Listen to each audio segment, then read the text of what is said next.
అబ్బాయి ఏంటి సంగతులు? ఏం లేదు, కాలేజ్కి వెళ్తున్నావా? వెళ్తున్నా. ఎలా ఉంది మీ కాలేజీ? ఇంకేంటి సంగతులు, క్లాసులు బాగా జరుగుతున్నాయా?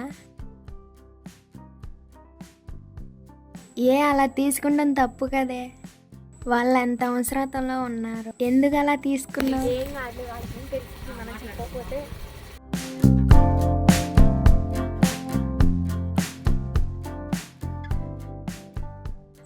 అయ్యో, నా డబ్బులు పోయినాయి. నా డబ్బులు ఏమన్నా దొరికినాయా మీకు? లేదండి, మేమేం చూడలేదు. అలా చెప్పకూడదే. అమ్మా ఇదిగో తీసుకో. థ్యాంక్స్ అమ్మా. యేసయ్య మనల్ని అబద్ధం ఆడమని చెప్పలేదే. ఎప్పుడైనా మనం నిజమే చెప్పాలి. దేవుడి వాక్యం అదే చెప్తుంది. May I come in madam? Come in. Please be seated.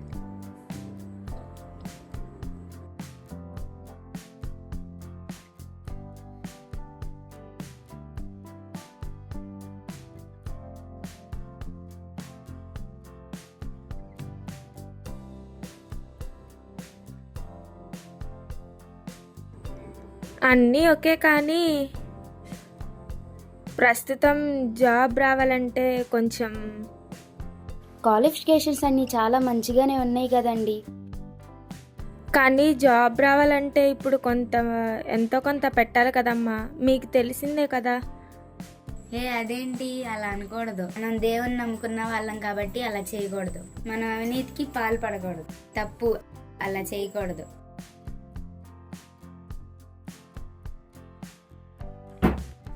You are approved. మీ జాబ్ కన్ఫర్మ్. ఇంకా మీరు వెళ్ళొచ్చు. Thank you madam. ఇలాంటివి ఇంకా ఇప్పుడు మనం దేవుని నమ్ముకున్న వాళ్ళం కదా, అవినీతికి పాల్పడకూడదు. ఎప్పుడు నీతిమంతులంగానే ఉండాలి. సరేనే.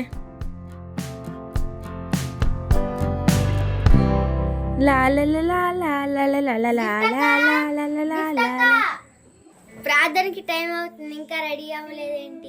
వెళ్ళొచ్చులే బుడ్డి, ఇంకా చాలా టైం ఉంది కదా. అయ్యగారు పాటలు పాడేటప్పుడు వాక్యం చెప్పేటప్పుడు వెళ్ళొచ్చులే. 7:30 కల్లా ప్రార్థన స్టార్ట్ కదా. పలహారం ఉందా? పలహారం కోసం వస్తావా? మరి నేను వచ్చేది అందుకే కదా. నేను ఎప్పుడో పలహారం పెట్టడానికి వస్తాలే. అలా వద్దక్క, ముందెళ్ళి ప్రార్థన చేసుకోవచ్చు. నాకు అలా అలవాటు లేదు లేరా. నేను అయ్యగారు వాక్యం చెప్పేటప్పుడు వస్తాలే. సరే, నీ ఇష్టం, నేను వెళ్తున్నాలే. బుడ్డి ఆగు. టైం అయిపోతుంది, నేను వెళ్తున్నా.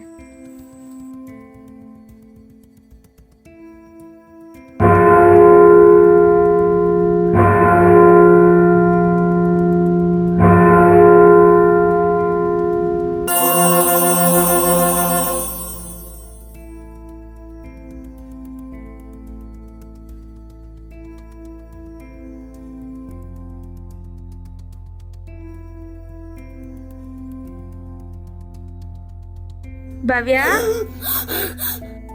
ఏమైందమ్మా? ఎందుకు అంతలా భయపడుతున్నావు? ట్యూషన్ నుంచి వచ్చేటప్పుడు వెనకాలేదో వచ్చినట్టు కనిపించింది. అప్పటి నుంచి భయంగా ఉంది. సరేనమ్మా, నాకు తెలిసిన ఒక సాహెబ్ ఉన్నారు, అక్కడికి వెళ్ళి యంత్రం వేయించుకొని వద్దాం. సరేనా?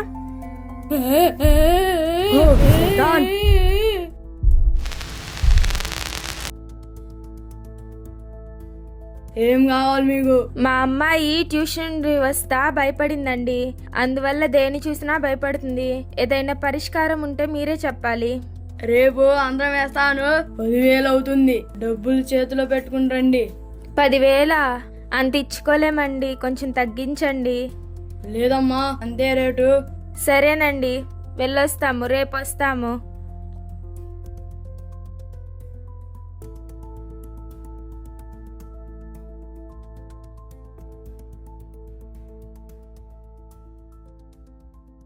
ఎక్కడి నుండి వస్తున్నారు? అమ్మాయి ట్యూషన్ వచ్చేటప్పుడు కొంచెం భయపడింది అక్క, ఇంక అందుకని చెప్పని యంత్రం కట్టించడానికి సాహెబ్ దగ్గరికి వెళ్ళొస్తున్నా. అంతరాలు తంత్రాలు ఎందుకురా? శక్తిమంతుడైన మన దేవుడుంటే జ్వరమేముంది? పాప భయపడుంటే సంఘమంతా కలిసి ప్రార్థన చేస్తే తప్పకుండా నయమవుతుంది. పేతులు చెరసాల్లో ఉన్నప్పుడు సంఘమంతా కూడి విశ్వాసంతో ప్రార్థన చేస్తే చెరసాల సంఖ్యలు విడిపోయినాయి. మా పాపకు కూడా జ్వరం వచ్చి ఇలాగే బాధపడి సంఘంలో ప్రార్థన అవసరం చెప్పాను. అందరూ కలిసి ప్రార్థించారు. పాప కూడా సంపూర్ణ ఆరోగ్యంతో ఉంది. ఈ పాప కోసం కూడా అందరం ప్రార్థన చేద్దాం. ఇప్పుడు తప్పకుండా సహాయం చేస్తాడు. సరేనక్క. అబ్బా పోలీసులే పోలీస్. ఆపండి ఆపండి ఆపండి ఆపండి, దిగండి, బండి దిగండి, రండి ఇక్కడ రండి. హెల్మెట్ ఏది? హెల్మెట్ ఏది? హెల్మెట్ ఏది? హెల్మెట్ లేకుండా ఎలా అమ్మా? హెల్మెట్ లేకపోతే ప్రమాదం కదా, యాక్సిడెంట్లు జరుగుతాయి కదా. హెల్మెట్ లేకుండా రాకూడదమ్మా. ఇదిగో ప్రస్తుతానికి నా హెల్మెట్ ఇస్తున్నాను. హెల్మెట్ పెట్టుకుని జాగ్రత్తగా వెళ్ళండి. ఇప్పుడు హెల్మెట్ మర్చిపోమాకండి. Okay thank you sir. విన్నావే, హెల్మెట్ లేకపోతే ప్రమాదం అని చెప్తున్నారు కదా.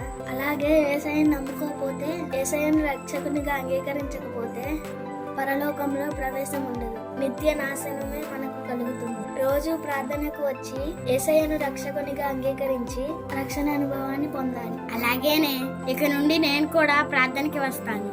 యేసయ్యను నా సొంత రక్షకునిగా అంగీకరిస్తాను. ఓకే వెళ్దాం పద. హాయ్ గాయ్స్, మా డ్రెస్ ఎలా ఉంది? ఎలా ఉన్నారు? టిఫిన్ చేశారా? మేము కాలేజీకి వెళ్తున్నాము. Bye guys.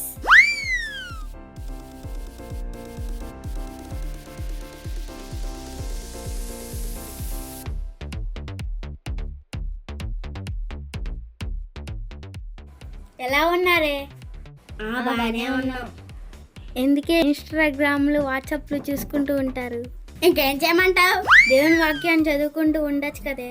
1వ కీర్తనలో దేవుని ధర్మశాస్త్రమందు ఆనందించుచు దివారాత్రులు ధ్యానించేవాడు ధన్యుడని రాయబడి ఉంది కదా. దేవుని వాక్యము మనల్ని పాపంలో పడిపోకుండా చేస్తుంది. ఈ ఇన్స్టాగ్రామ్లు వాట్సాప్లు ఇవన్నీ మనల్ని పాపంలో పడేస్తాయి. దేవుని వాక్యము మనం పాపం చేయకుండా మనల్ని కాపాడుతుంది. నిజమేనే, మేము వీటిలో పడిపోయి చదువును కూడా నిర్లక్ష్యం చేశాం.